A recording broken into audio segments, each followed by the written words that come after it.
Hey y'all, welcome back. We are doing another speed build today. Surprise, surprise. We are building in Henford-on-Bagley on this lot called Cordelia's Secret Cottage, which is just at the very top of the map, and it has like a waterfall and it has lots of trees, so it's really cute. I love to build here. As you can see, the shape has come together. It's quite simple. It's just a box with a few bump outs, but I find there's not really much you can do when it comes to micro homes. If you guys have any tips, absolutely leave them below. But honestly, I think the shape did turn out pretty cute, especially once I get all the wallpaper and like all the details on it. I think it's really, really cute. But as you can see, I'm doing some terrain manipulation for this build, which I rarely ever do. It's been a long time since I've done it. I used to do a lot of like villages with like hills with cottages on them and things like that. But I haven't done that in a while. Like I've just been keeping it simple. So I did feel a little rusty when it came to the terrain manipulation tools, but I think I got the hang of it. I left most of it in. It was a bit of a struggle, but I left most of the footage in, so hopefully that's not too annoying, but I thought you might want to see the process, at least my process. I'm sure other people have way better processes than me, but I just thought you might want to see that, so I left that in. As you can probably tell, I wanted this cottage to be up on a little hill, not a huge hill, just a little one, and I added a little slope leading up to it, which was kind of tricky to figure out. I had to watch some tutorials on YouTube on how to do that, but it does work. Your Sims can walk up that slope, and I don't think it looks too bad, so kind of proud of myself, not gonna lie. However, when you make a hill in The Sims 4, at least the way that I did it, there are some sort of like rough edges where it's like kind of like a rough drop off and the terrain paint turns to dirt, and I think it's kind of ugly. So I went ahead and I grabbed some rocks from the Cottage Living debug and I just sort of lowered them into the ground using the tool mod by Twisted Maxi to sort of cover up those rough edges and just make them look a little better. I also used the tool mod to get those rocks to like just the right size. So honestly, when it comes to landscaping like this, that mod is a lifesaver. So highly recommend. I also make a little pond just for some added cuteness. I go ahead and make the shape of it with terrain paint so I know how I want it to look, and then I go in with the terrain manipulation to actually make the pond. And then I line the whole thing with those same debug rocks from Cottage Living, and yeah, I think it turns out pretty cute. Sorry if my voice is kind of scratchy or anything. I didn't get a great sleep last night.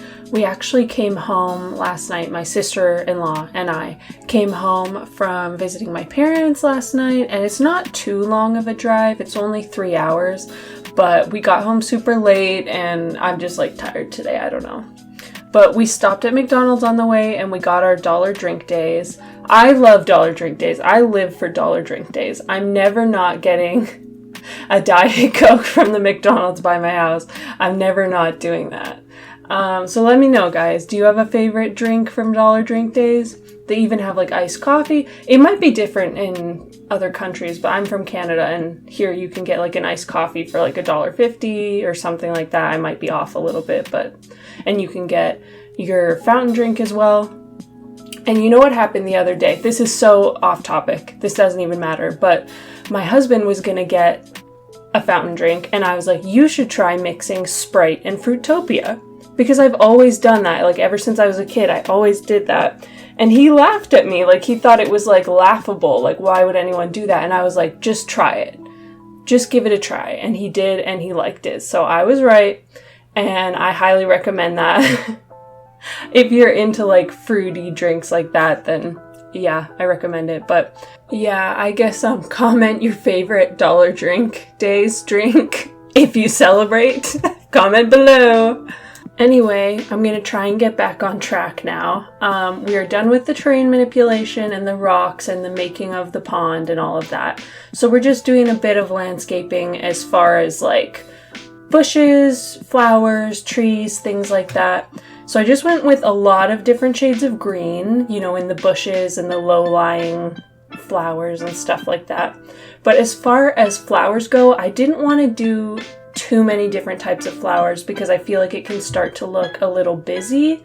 I wanted to try today mainly just using one type of flower. So I grabbed these white flowers from, where are they from? Romantic Garden Stuff Pack, I think is where they're from. And I just put those everywhere to make it like a bit more cohesive and not busy, like I said, and I think it turned out really cute. At first I was thinking of doing 2 swatches, like a yellow one and a white one, but then I went ahead and just got rid of the yellow one. I thought the white was cuter. So yeah, and then we're getting some trees from Cottage Living, a bit of grass. I also grabbed some mushrooms from Cottage Living as well, which I think are just a cute little touch. I think it turns out pretty cute. I'm quite happy with how it turns out. But I did forget a few things. I didn't do any terrain paint. Like, I didn't go in and add terrain paint under the bushes or under the house or any of those things that Sims builders tend to like to do. And that does make it cuter, but like I forgot, so what can you do?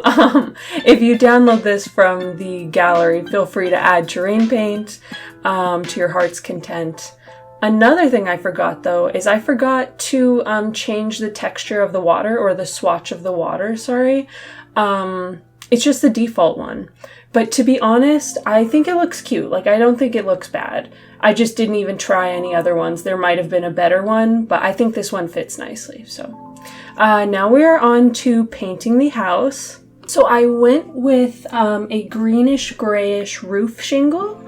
And I went with some white wood from Werewolves. That is a tongue twister. That is an alliteration for sure. But I went for some white wood on the bump outs. And for the main area of the house, I went for this white stone from Cottage Living with like a touch of green. You can barely see it, but I swear there's a touch of green in that stone. So it goes with the roof. So it's cohesive. So it's good. Trust me. Just kidding. You don't have to like it. If you think it's ugly, feel free to comment that. I won't be offended. I do this because I have fun. I don't need everyone to like it, but anyway, I think it's cute. And now we are moving on into the interior. So this cottage is 1 bed, 1 bath. They're both very, very small. Like, the bathroom is literally 3 tiles. So this first room that we are going to be furnishing is a little kitchen and a dining room. And it's right off of the entryway as well, so I guess there's also an entryway in this room. But yeah, I went for these Cottage Living counters in a green swatch. I thought that was super cute, and I went with these pink appliances from Country Kitchen Kit. The color scheme was very much inspired by this beautiful wallpaper, not the brick that we're looking at right now, but the Cottage Living wallpaper that's on literally every other wall. It's got flowers, it's got like a blue background, some leaves, and it's got, I don't know if it's called wainscoting or paneling on the bottom, but it's got like wood on the bottom. Hopefully you know which one I'm talking about. I think it's super cute, and so it kind of inspired the color scheme for this whole build. One thing I wanted to say about this kitchen is I really couldn't clutter it up just because there wasn't enough space for a lot of countertops, and if you clutter up a counter, it doesn't really work anymore for your Sims to cook on, so you always have to leave one free. But then when you've only got one free counter anyway, because you're building a micro home, like, how do you decorate it? So I went ahead and added like wall decor and paintings to it, as if they'd like kind of leaned some paintings up against the wall. And it's functional. I play tested it, so anyway, as you probably noticed, I've hung up a few things in this room, a mirror and a couple of paintings, and I've merged them with this wall decor item from Strangerville to make it look as if they're hung by a string and a nail. I don't know, I just thought it added a little bit of extra detail, made it look a little bit more cottagey. I don't know if that actually is a cottagey thing or if I'm just making that up, but I just like to do that sometimes for a little bit of extra detail. Then for some last few details, I add some aprons hanging on the wall, a broom hanging on the wall, and a little basket of blankets from Eco Lifestyle. And I was worried that that would get in the way of your Sims like routing through the house, but it actually was fine when I play tested it, so that's good. And now we are working on the living room space, which I think is my favorite room in the whole house. I think it came together so cute. Again, I was really trying to pull the color scheme from the wallpaper, like with this gorgeous pink chair that's so cozy looking from, I want to say Cats and Dogs, but I'm probably wrong about that. And this green rug that's from, oh my goodness, I feel like I'm going to get every pack wrong today, but I think that green rug is from Dream Home Decorator. I don't know. Let me know if I'm wrong. I also grabbed this little love seat from, again, Cats and Dogs, and I put some like neutral pillows on it, which I think is so, so cute. I was so happy when we got those pillows in base game. There had been some event earlier on to unlock pillows and I had totally missed it. So when we finally got them in base game, I was like so happy. But anyway, I added this, fireplace from Eco Lifestyle, and it was the one that fit the space best, but I don't know if I love it. I would have preferred if it was like a cream color instead of white, but I don't know. You win some, you lose some. It's okay. I also add an easel for a bit of skill building, and I added a little plant there, and now we're working on the bedroom, which as you can see is very, very small. I've been doing this thing lately where instead of adding a side table, I just put some clutter like under the bed, just barely peeking out. Like I have that notebook, I have some books, you might have seen I just added some nail polishes, and I just think that's realistic. If you didn't have room for a side table, you would just like put your garbage you would just put your stuff like right there, you know? I added another mirror, made it look like it's hanging up by a string and nail again, using that trick that I mentioned. I just used this cute little dresser from base game, which is kind of fancy, but it fit the space really well. This wall decor piece that I'm using right now is from Nifty Knitting, I think. Just wanted to add a bit of extra decoration to this bedroom. I add some easels too I add some canvases too because you've got the easel in the other room, so it would make sense for you to have some paintings that you did. And anyway, now we are kind of coming to the end of this build. Just doing this last little space, which is the bathroom. Quite simple. It's very similar to a lot of the micro home bathrooms that I do. But yeah, if you like this video, feel free to subscribe. I post videos like this as well as apartment renovations and stuff like that. Thank you so much for watching. I hope you have a good day. Bye.